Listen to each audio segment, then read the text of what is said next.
first of all, I just have to say thank you to the governor and his staff for insisting that I not do the translating anymore because I am awful at it. That was fun. Y'all can laugh at that if you want. No, actually, what I really want to say is that, you know, making sure that the message gets out in the languages that people speak here in the city is very important. And I do want to thank the governor and the staff to making sure that we have resources to that effect. For Lawrence, the evacuation of South Lawrence continues. And like the governor says, it will be lifted at 7 a.m. tomorrow morning. Shelters will remain open at the Arlington School, the Partham School, and because of the growing need, we have opened an additional third shelter at Central Catholic High School on Hampshire Street. Please be patient. It's incredibly frustrating for everyone, but the house-to-house inspection and gas clearing of the impacted area, although consuming, is very important. They have been at it all day,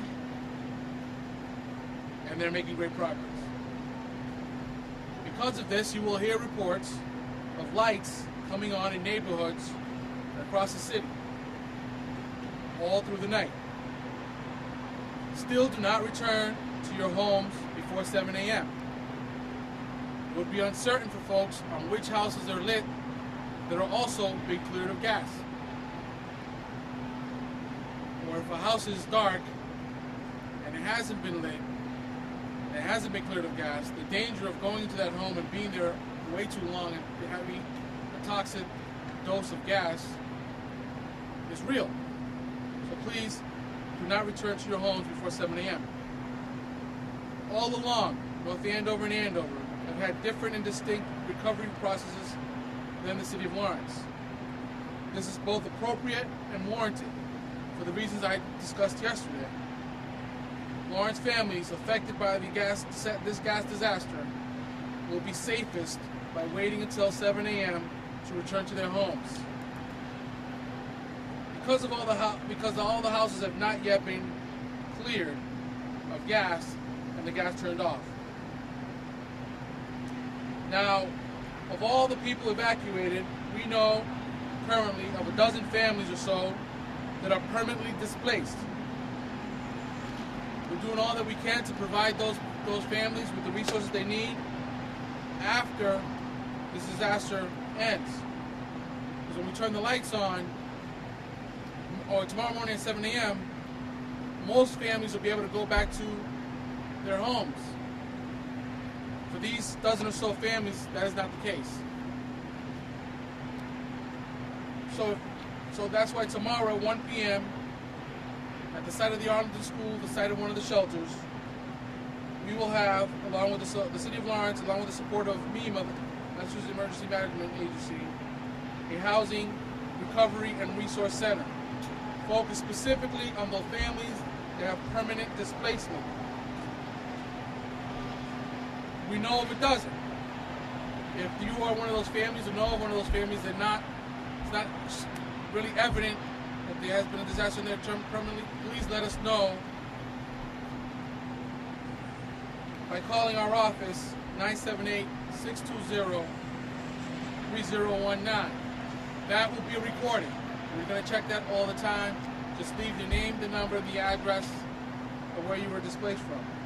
Also, we're having a little bit of a hard time getting to all of those people that live in those buildings. So if you are one of those buildings that had an extensive fire or an explosion, you haven't been contacted by somebody in either the City of Lawrence or MEMA, please reach out to the same number. That's 978-620-3019. Again, that will be a recording. Leave your name, your number, and the address that you had the incident. We also helped Columbia Gas today run its first business and residential claims center at the Lawrence Public Library. There they took claims and handed out debit cards to customers.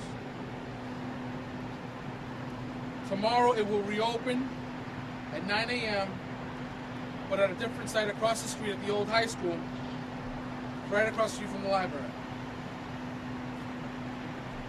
might have heard today that we had gotten calls for gas leaks. We did get 3 calls in the city today. We verified there were 2, what we're going to call for these purposes, common gas leak calls of a level 1 status. They were not specifically related to the incident on Thursday. Both are either finished and cleared or in the final stages of being done so. Again, if you need to get a question answered or verified, you could call 211.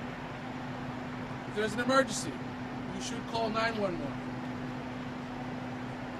We will now continue to update the community through our website, www.cityoflawrence.com/gas emergency. I came out here yesterday and made a big deal about the progress and the work that was being done, so I think it's appropriate for me to say that as of right now, the level of command and control that has been shown by the new leadership from the gas companies has improved and has exceeded expectations. I want to thank them for that, and thank Columbia Gas for playing their role in that process.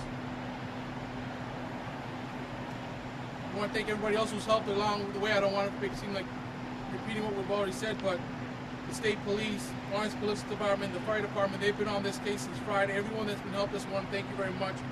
All the emergency responders, the Red Cross, incredibly, they put up a new shelter in short time. For the most part, you're going to hear the mechanics of this. This has been a gas problem, an electricity problem. I'll say again, this is really a human disaster. And there are people behind every meter, and families behind every fire. I think today the best way that I